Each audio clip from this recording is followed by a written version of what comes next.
Do not make meditation a complicated affair. It is really very simple, and because it is simple, it is very subtle.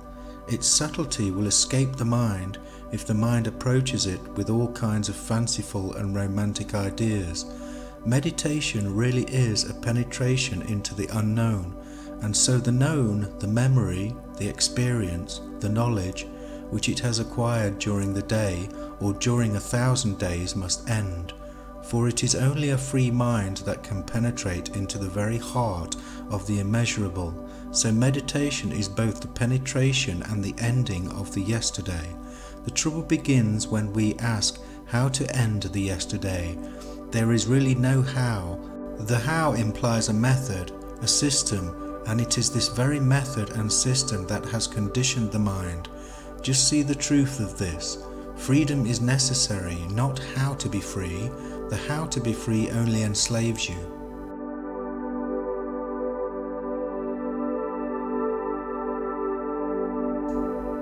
The mind is everything, what you think you become.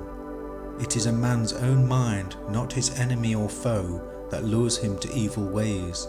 There is nothing so disobedient as an undisciplined mind, and there is nothing so obedient as a disciplined mind. Nothing can harm you as much as your own thoughts unguarded.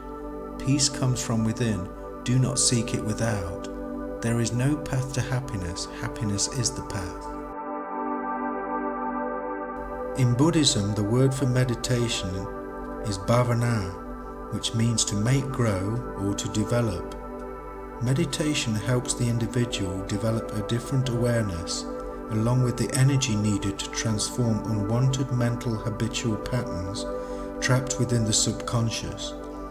Buddha taught many different types of meditation, each targeting specific areas requiring attention, designed to overcome various issues and to develop specific psychological states of mind. The two most common forms are mindfulness of breath and loving kindness meditation.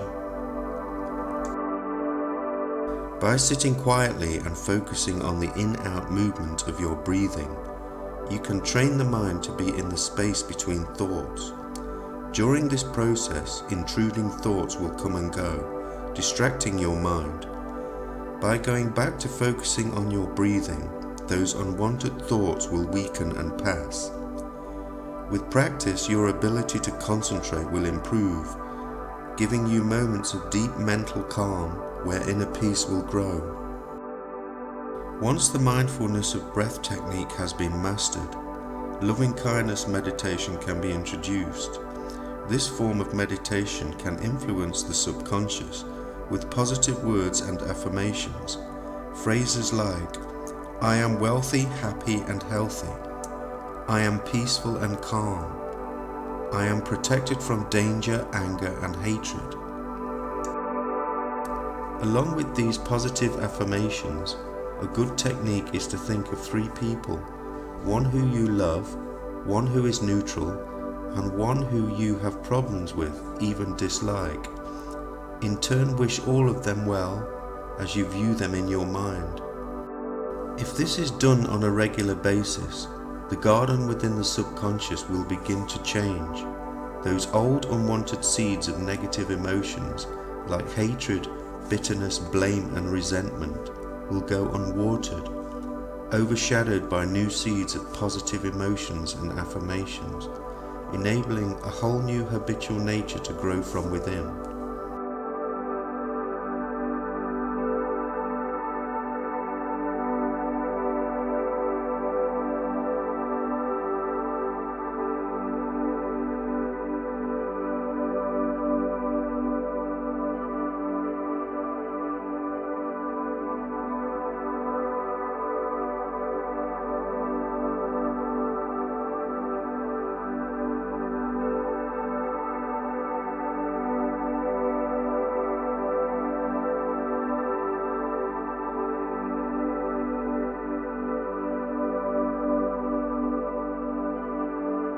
The posture for meditation is important in a number of ways.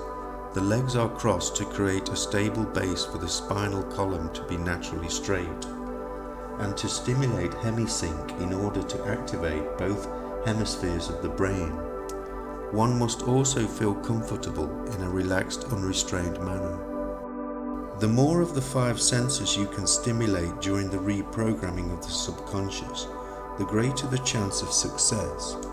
Swimming is another great way to access and reprogram the subconscious. Overlooked by many, this simple process does not get the attention it deserves. Considering water is synonymous with the spirit realm, the moon, and the subconscious, it seems a logical choice when choosing other forms of meditation and subconscious reprogramming. The action of swimming is a great opportunity to achieve moving meditation, while also stimulating many of the 5 senses. It really does tick all the right boxes.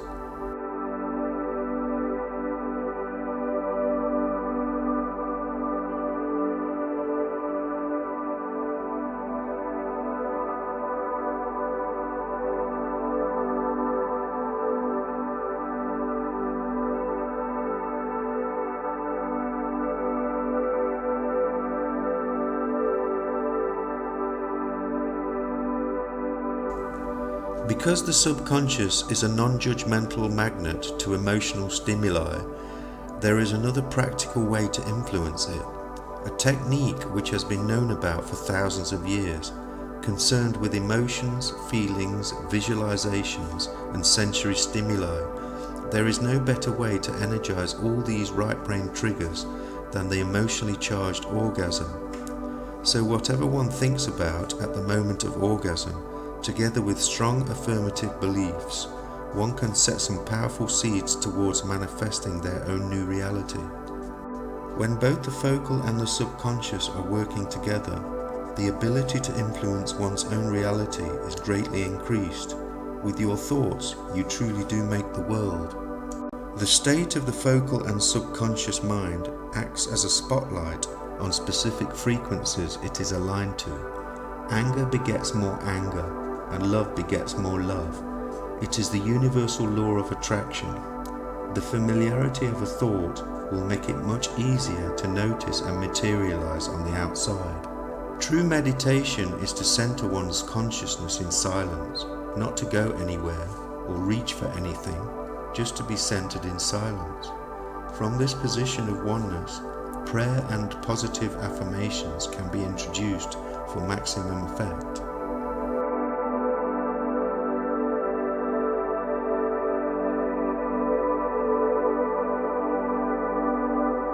Meditation is just sitting quietly, whereas prayer is a projection of the consciousness in an affirming way.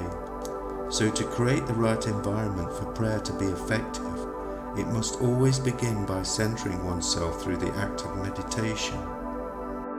By centering oneself in meditation, reprogramming of the subconscious is much easier. Prayer and positive intention towards new goals can be introduced, planting new seeds and new beliefs, which in turn creates a new reality.